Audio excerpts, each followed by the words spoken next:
I'm here with Dave Messina and Alex Suarez of the FPV Freedom Coalition to talk about a topic that pretty much no one likes to talk about, and that is remote ID.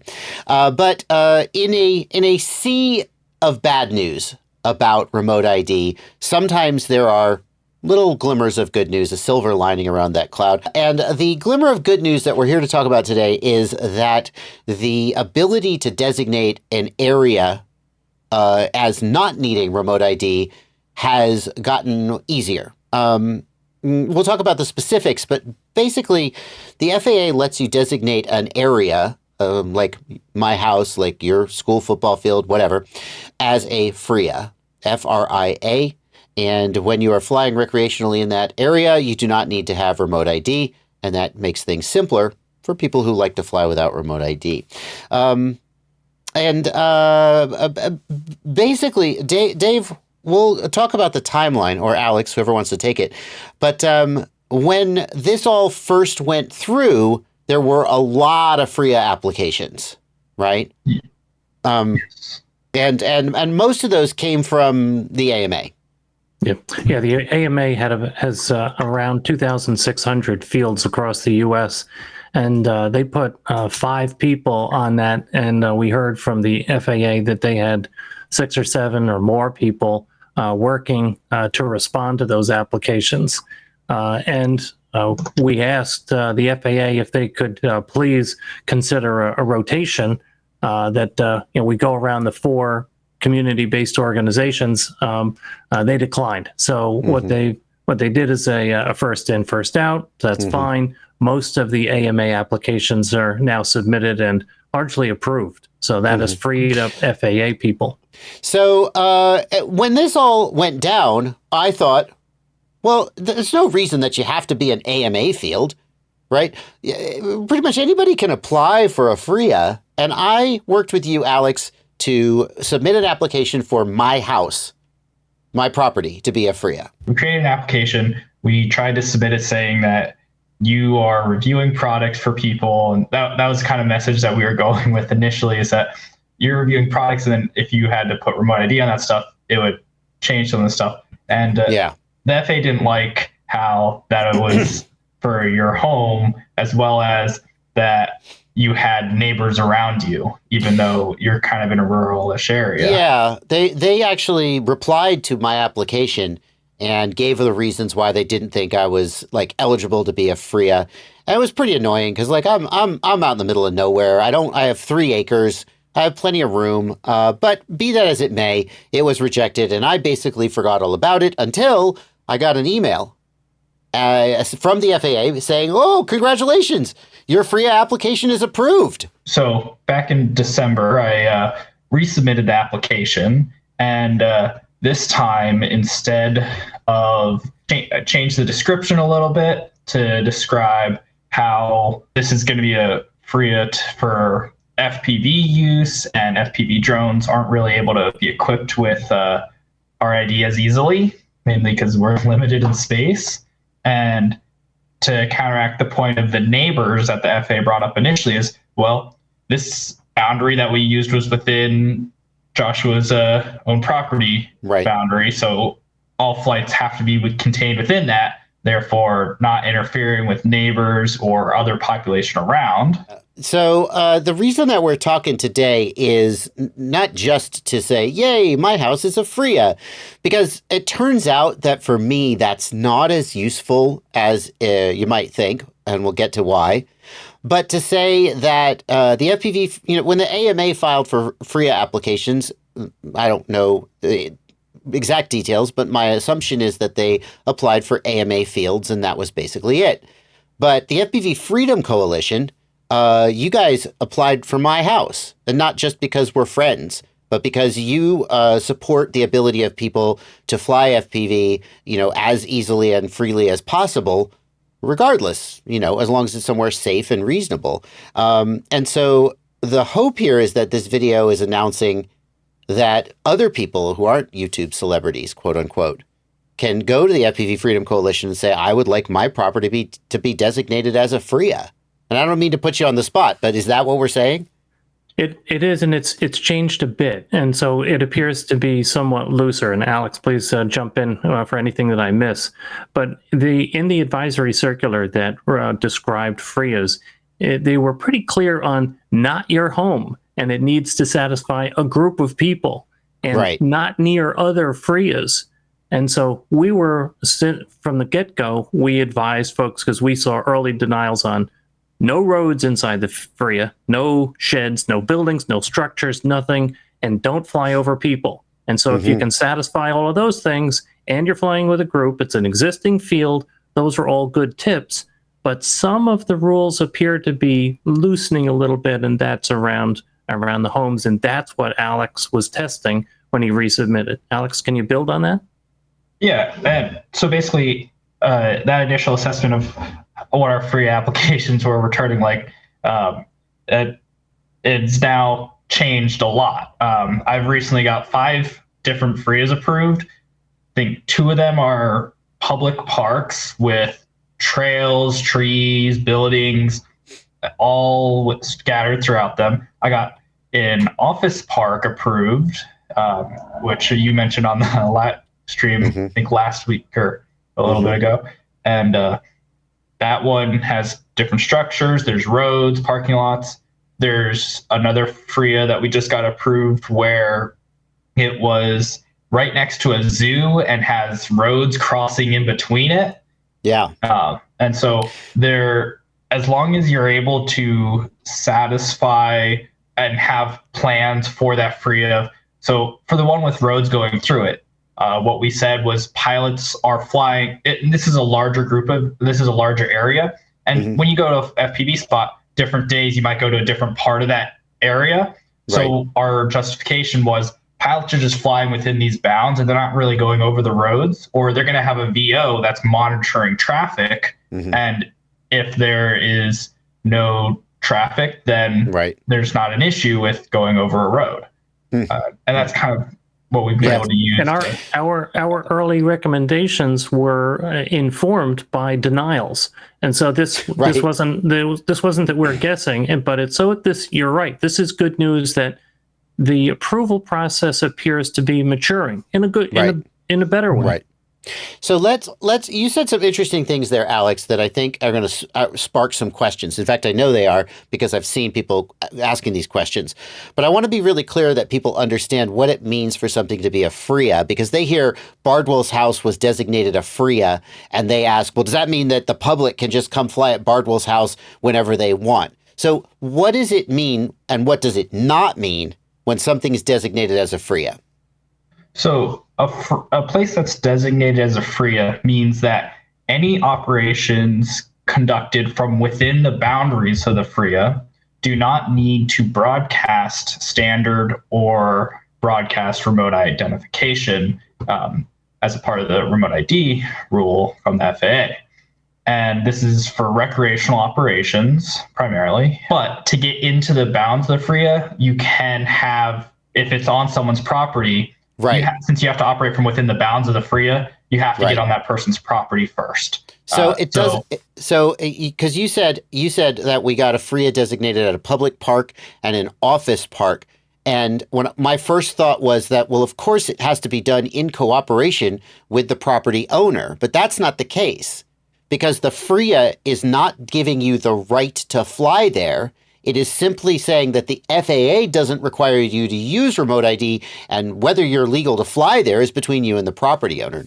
Nevertheless, it's pretty wild to me that the FAA saw some dude, well, you, or maybe, saying, hey, this office park that I don't own and that we fly in on the weekends, wink, wink, can that be a FRIA? And they were like, yeah, it works for me. That's wild.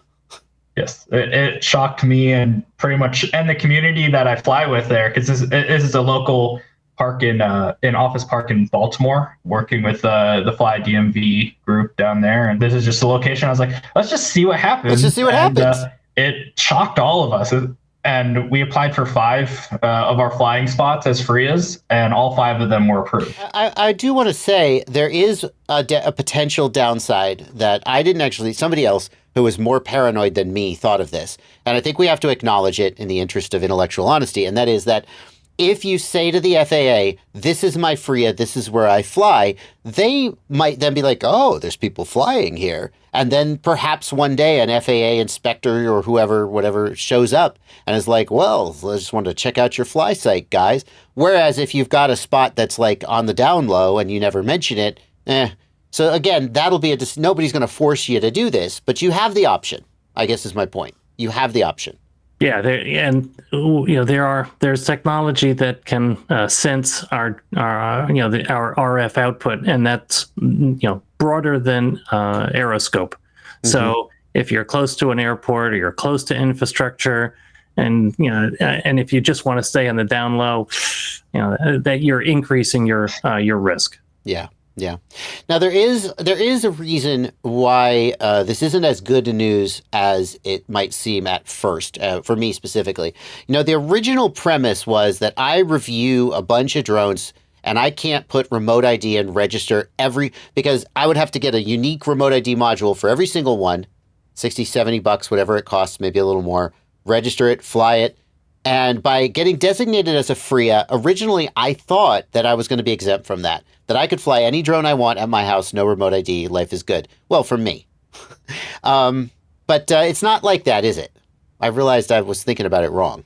It's not, like because if you're flying under 107 and you have a new piece of equipment that you want to test, you're going to need remote ID.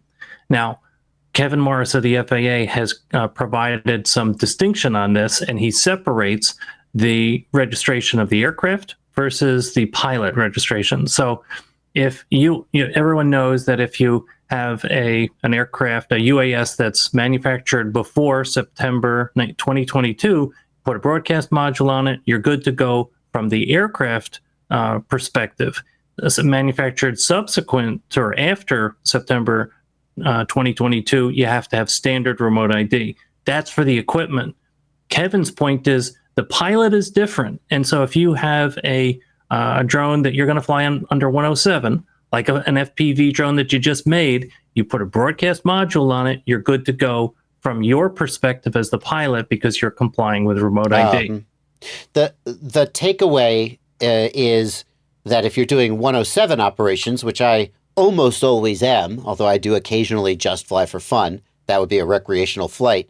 But if you're doing 107 operations, you always need remote ID, whether that's a broadcast module or standard remote ID built into the drone, regardless of if you're at a FRIA. So my dream of reviewing quadcopters, flying them around my house and not having to put remote ID on them still is a dream. It is not as nice as it is that my house is a FRIA. But those recreational flights won't need remote ID. So there's that. That's right.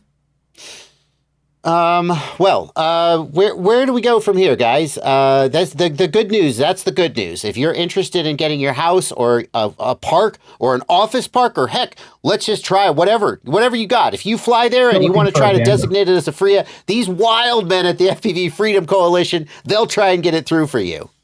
Where do we go from here? RTFM. And so we get a fair number of emails that's like, hey, cool, I heard about this. What do I do? And so on our website, we have a listing of the information that we need. The GPS coordinates are the trickiest. They have to be sequential. They have to be in clockwise order. So please just take a look at the FPVFC.org website. Under resources, you'll see tips to recommend or propose a FRIA. Only the 4 CBOs or an educational institution can submit the application for a FRIA. So don't try to become a CBO yourself. We still get about once of those a week, and that's fine. That people are reading and they're trying, but give us the information. And as a CBO, a community-based organization, we will submit the application for you. Mm-hmm. And that's how the FAA wants it to be, is the CBOs submit the applications. Emphatically, yes. Email that information to FRIA@fpvfc.org as well. Okay. Flying spots are probably better than personal property. That'll be easier to do and easier to justify. We'll still attempt for personal property, but it's probably less likely. That's a little more difficult. As well as if you're looking to find a FRIA that might be near you already, I think the fastest way to find a FRIA is probably using map that I created a couple months ago at FRIAmap.com, and you can, if you open that up, you can see all the different FRIAs around you. Blue's AMA, green is FPVFC, orange is flight test, red is STEM plus C, and then purple's EDU.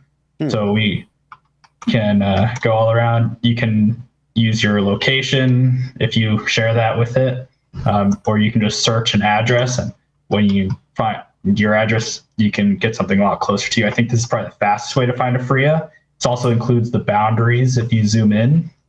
Wow. So you can see where it is, and you see it on the satellite map, so you don't have to try to change a different base layer. Nice. I think. And I'll have links to that information out on the FPV Freedom Coalition website down in the video description below for those who are interested. There's one more topic I wanted to touch on in this video because it pertains to another way that people can avoid having to put remote ID modules or can avoid breaking the rules if they insist on not having one. And that is that the FAA recently basically said if you're an AMA event coordinator, you can just wave your magic wand at an AMA fly-in and say, no remote ID needed here. It's like a temporary FRIA. So the AMA has done a good job in getting waivers for several types of operation. This is a reasonably big deal because prior to the AMA doing this, there were 0 waivers for recreational flight. So the first ones I got were for high altitude flight. This is a waiver for temporary events. And so this is great that AMA has a process for contest directors. So if you're running an event, you have to be cleared by the AMA to be a contest director. And that they take it seriously. I'm an AMA member and I participate in AMA events, and the contest director is, it's a serious safety related position.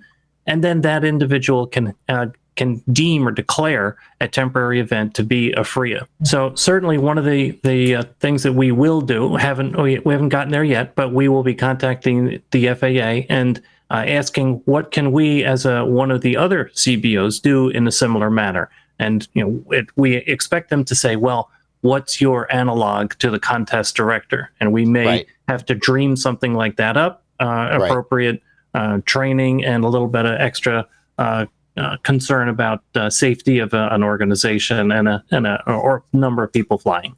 Yeah. But for example, I was talking to a guy that I think we both know, Eirik Toft, and he is a contest. What is it? What's the phrase? Contest director. A CD. He is an AMA contest director, and he was talking about Rotor Riot Rampage freestyle event.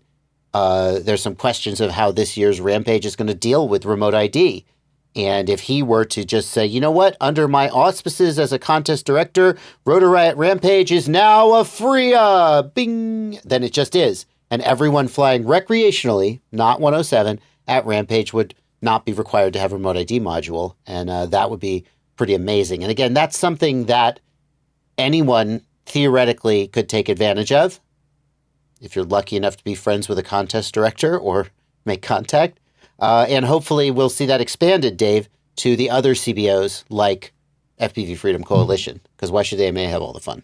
Right. And we will, whatever we learn, we will share, of course, with the Flight Test Community Association. That's pretty easy for me, in as much as that's now one of my other responsibilities, as well as we are in good contact with Paul Kaup of STEM plus C, the fourth CBO.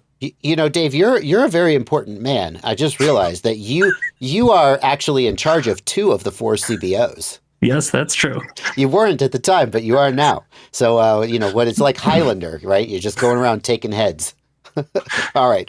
Well, guys, thank you so much for talking to me and for keeping us all apprised of the latest movements in the world of FAA, remote ID, and FPV, and other RC aircraft, not just FPV drones, but obviously that's what's near and dear to my heart.